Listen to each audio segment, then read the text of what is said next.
Mənim də qarşıma çıxıb TikTokda bəzi insanlar Allahla üsyan edirlər.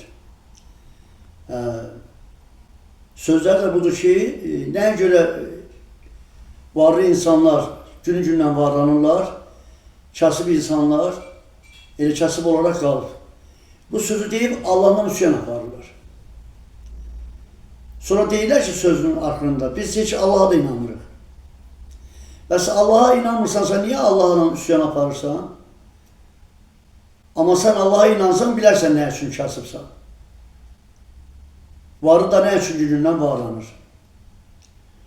Yox, əgər Allah'a inanmırsansa, onda Allahla niyə üsyan aparsan? Get öz valideynlərlə üsyan apar. Atanla, ananla üsyan apar ki, məni bu dünyaya gətirmişsiniz, mən varlana bilmirəm. Gedin öz valideyninizlə üsyan aparın.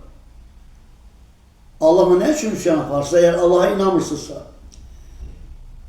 Allah'a inanan insan bilməlidir ki, bu dünyada nə cür yaşayırsa, hansı çətinliklərlə üzbəyüz gəlirsə, bu Allahın qədəri və Allahın imtihanıdır.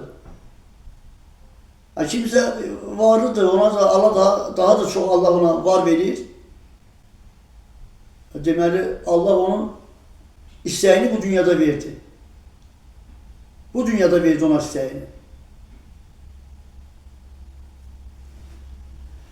Ona görə də çalışmaq lazımdır ki, günaha basmayasınız. Elmi olmayan insanlar həmişə o belə danışar.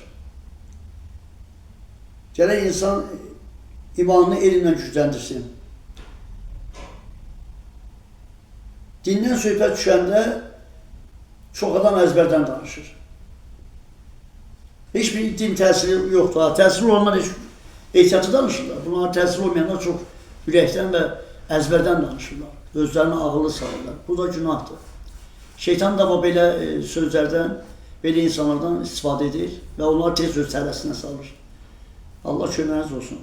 Diqqətli olmaq lazımdır. 30 il, 40 il, 50 il yaşayırlar. Allahın əmrinə tabi olmurlar. Allah istədiklərini vermirlər. Sonra da yaman günə düşdüklərini hiss edəndə başlayırlar Allahla üsyan eləməyə. Özlərlə üsyan eləmirlər. Valideynlərlə üsyan eləmirlər. Bizə niyə belə tərbiyə verdin? Bizə niyə Allah sevgisini öyrətmədin? Niyə bizə başa salmadınız ki, biz yerin göyün sahibi olan Allah'a tabi, ona ibadət eləməliyik, hər şey ondan istəməliyik. Onu üsyan eləmirlər. Özlərlə də üsyan eləmirlər ki, biz namaz qılmadıq, ibadət eləmədik, Allahın əmrlərə tabi olmadıq, hər bir günahlardan keçdik, özlərlə də üsyan eləmirlər. Utanmaz Allahla üsyan edirlər.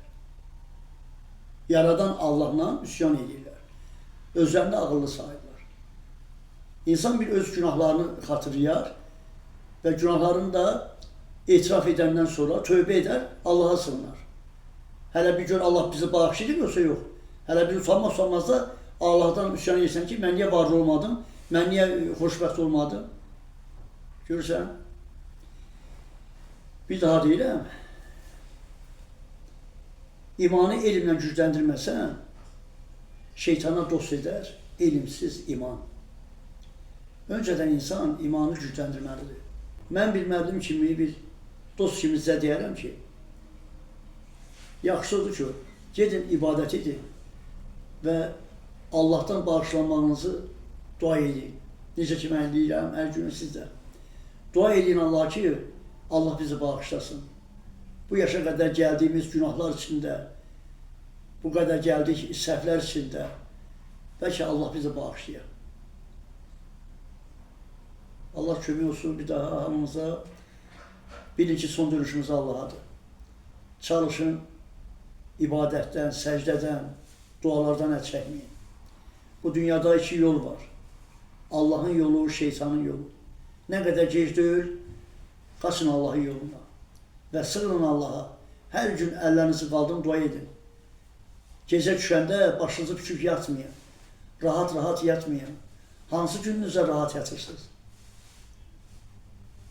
Övladlarımızı nə yolda yönətmişik, hansı yola yönətmişik? Bir oturun, baxın, görün, nələr gəlir başımıza. Yenə də şeytan bizim qəlbimizi arxaya salır, yenə də arxaya oturmuşuq. Allah köməyiniz olsun. Allah bizə ağıl verir. o ağıldan istifadə edə bilsəydik, yaxşı olardı. Ağlımızdan istifadə etməyədiyimiz halda bilin ki, bizi idarə edir şeytan. Allah şeytandan bizi uzaq eləsin. Bax, belə əziz dostlar, gedin, ibadət edin, səcdə edin. Allah köməyimiz olsun, Allah bizim günahlarımızı bağışlasın.